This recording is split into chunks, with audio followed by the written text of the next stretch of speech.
লেবাননের সশস্ত্র গোষ্ঠী হিজবুল্লাহ জানিয়েছে তারা তেল আবিবের কাছে ইসরায়েলি গোয়েন্দা বাহিনী মোসাদের সদর দপ্তর লক্ষ্য করে ব্যালিস্টিক ক্ষেপণাস্ত্র হামলা চালিয়েছে।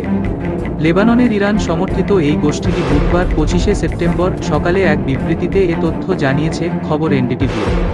বিবৃতিতে হিজবুল্লাহ বলেছে, আমরা আজ বুধবার 25শে সেপ্টেম্বর 2024 স্থানীয় সময় সকাল 6:30টায় তেল আবিবের শহরতলিতে অবস্থিত মোসাদের সদর দপ্তর লক্ষ্য করে একটি কাদের এক ক্ষেপণাস্ত্র হামলা চালিয়েছি।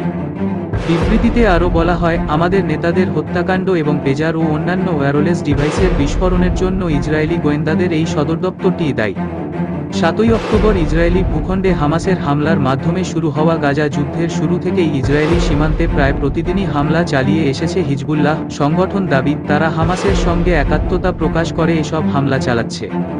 তবে এবারই প্রথম হিজবুল্লাহ ইসরায়েলে ব্যালিস্টিক ক্ষেপণাস্ত্র হামলা চালানোর দাবি জানিয়েছে।